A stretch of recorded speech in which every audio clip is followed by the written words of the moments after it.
What's going on, all you gamers? Here we are back with some more Outriders, and today's just going to be my kind of thoughts on where we're at in the game at the moment, how they're getting on, what issues it's still got, and how I think we should be able to fix them if some things are implemented in game by People Can Fly.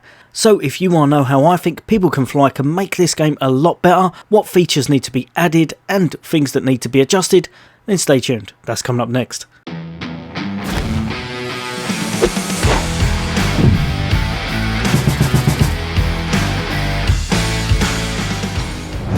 Welcome back, all you guys and girls, as always, for all things gaming, for all things Xbox, and of course a lot more Outriders and all the latest and greatest in Xbox gaming coming soon, as well as hopefully covering Phantasy Star Online 2 New Genesis soon. Then hit that subscribe and bell icon. But for today, it's just going to be my thoughts on what we need to have implemented in this game to make it run more smooth, to make it better, and just a lot more fun experience. Now first off, just to get this out of the way, I will not be having a rant for however long I'm doing this. I'm not going to be moaning about all of the issues in the game and going on about it and about how bad Outriders is currently, because to be perfectly honest, I think pretty much there's enough YouTubers and such doing that at the moment anyway. You can get that coverage anywhere. I'm just going to be giving my thoughts on how they can make it better, and to be honest, pretty much every game I've played lately has had a lot of issues, so I'm just hoping they can fix this one in time, because underneath everything, this game has such great fundamentals and mechanics. It's really fun to play, there's a lot of great aspects to it. I just hope they can fix a few things and then we'll be able to move forward from there. Right, so first up, and one of the main ones that people are still saying is an issue, is the mitigation. Is there still a bug? Is it just because people are used to the things that were in place? It's very difficult to see, to be perfectly honest, because of how the game ran first of all. That was obviously where everyone was using the emergency stance. I think people got used to a lot more survivability than they should have in a game that was all about kind of dying very easy. So in a lot of places, people have kind of got used to having that, and then there was obviously the mitigation bug, which made things even worse and harder for people to work at. So now we're kind of in a grey area. Have you died when you should have? Did you get one shot? Did you get two shot? It's very grey at the moment. Fingers crossed they will completely fix that, and I know one of the main things they're going to do is try to bring out a kind of guide on what exactly mechanics are in place. So hopefully that will explain things more and will kind of put people at ease a bit more, and then they'll be able to know for sure whether or not they should have fallen over or if it was a bug. Next up is definitely legendary armor sets. These things, there's no two ifs or buts about it, they need tweaking. Some of them are amazing, some of them I don't think will ever be used.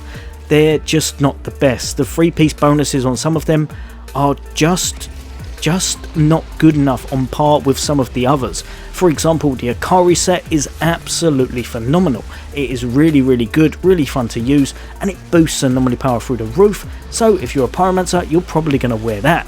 However, if you're an anomaly pyromancer, that will be the only set you will ever wear again. I doubt very much you're going to change off of it, because you can't afford to lose the damage. Where you're trying to complete runs to CT 15 gold, you will not be able to lose that much damage if you're running an anomaly build. The complete opposite to that, I would say, would probably be something along the lines of the Devastator set, the Death Proof set, where I thought it was going to be one of the strongest sets in the game from its bonus of 90% cooldown to Boulder Dash. That move is just wonky. They need to fix some of the stuff in the game. That move is definitely one of them, but the gear sets in general need kind of a fix or a tweak or adjustment so that a lot of them are more in line with each other. Next up, I would say so do some of the enemies. Now, I have played a lot of games, and honestly, I can understand this is supposed to be a difficult game. So getting shot from a distance and dying, getting sniped, getting auto headshot, okay, maybe I can get my health back, maybe I can't. But when I find myself completely kind of in the mix of about 4 of the toughest elites in the game, say 2 broodmothers, 4 alphas, and I completely move my target away from them because I want to kill one of those toxic flies, I think they're called Strix, because if that hits me in the back of the head with its auto targeting toxic thing, I'm gonna die, but I can manage to kind of completely face tank all the other bosses and such, then there may be a slight nerf needed to those. Honestly, it may just be myself, but I find that a few of the enemies in this seem to be really overpowered compared to how they should be, and those little toxic flies are definitely one of them. Next up, and I know I've already gone on about legendaries, but max health. We need to talk about that. Get it off of the armor sets. In a game that's all about completing things as fast as possible, unless you're going to put an additional mode in this, say for example like a horde mode, a wave mode, or something where you've got to get a little bit further on, you don't want max health on your legendary armor sets, or any gear set in general, because it's just not going to help you, and it means that you're only going to be able to use the pieces that do not have it. This will make a lack of variety, and it will make builds a little bit worse for myself, I believe, because you'll see everyone wearing pretty much exactly the same stuff. Anything that's got the 3 pieces on your need, such as anomaly or firepower, they'll be the staple, and no one will really be able to gear away from that unless you've got some kind of a crazy hybrid build going on, or something with maybe a lot of cooldown. Another thing they need to implement, and I am definitely not moaning at them because I think they've done quite well with this from the offset, but it does need more content. I know it's not a live service game, I know I'm probably asking for a lot, but the end game gets very repetitive, very fast, and especially when you're just trying to grind for that gear.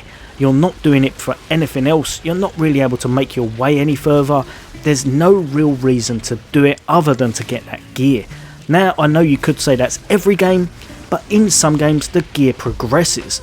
The higher you do, say for example the better time, or the harder difficulty you complete something, in a lot of games you're going to be getting slightly stronger gear, it's going to level up, it's going to be of slightly better quality. That's not the factor in this. Once you've done 3, 4, 500 of the same mission, after a while it will get a bit dull. It needs something, and the Eye of the Storm, the very last thing in this, because of how fast it can be completed, I don't really class it as true endgame content. It's fun, it's nice to do a couple of times. After that, you're probably never going to bother with it again. They need to adjust it, they need something that's a true endgame added on, or at least some kind of an expansion to make people want to do more in the game and to play for longer. Another thing that they could really do that would make people a lot happier, Tiago in the camp. He needs to rotate his legendaries. He needs to give people a chance to get the loot that they just can't find anywhere else. It will make things much easier, it will make people happy, it's probably quite easy to implement, I would imagine, and it will just make it so that you don't have to run hundreds upon hundreds of missions without getting any luck with any drops, whereas you'll just wait a week and then hopefully you're going to get in the shop, meaning that people will also come back to the game if they're not playing currently just to see what he's got, and if he has got it then they'll probably play for a little bit longer. Another thing they could do, the camp is quite sparse. I've said it in another video, they could put quite a few things in there. One of which would be really good, would be some kind of a testing range. Test out your damage, test out your combo moves, test out your team play. It would just be amazing, and make it so that you could actually work things out with builds a lot easier and a lot faster than going into content and trying it out against enemies that way. Now, another thing, and this is something they've hit on in the last patch, which is absolutely amazing. I'm so glad they've brought this up, meaning that they will be looking into it, and that's the legendary drop rate. At the moment, honestly, there is no real reason doing the toughest content in the game, because CT15, hitting that gold, does not help you in the slightest. I have tried a million times over, well, give or take, I might be exaggerating. When you run CT13s and 14s, because of how fast you run them, because of it being quite negligible with the difference in the gold drop rate, they work out much better. It works out in your favour to do the easier stuff in this game than to run the CT15s 2 or 3 times over and still not get a gold drop and then come off because you're actually quite frustrated. Now, last and definitely not least, because this is probably the kind of one that will make or break this game, the connections to hosts, the multiplayer connections in general, the fact that you're kicked back to home screen when you're on a boss or on that last stage. If they cannot fix this, I think the game will be in trouble. I honestly think that is the thing that will make or break this game. Now a lot of you are probably thinking, the game's broke now already. Well, that right there, definitely if it's not fixed, will mean it will be completely broken and won't be able to do much with it. Because if you can't play with your friends, it means it's a single player experience. And that's very good in some games, but not on a game that has got this much repetition in those later levels. So if they want this to last, if they want Outriders to do really well, they do need to figure out a way to make those connections better.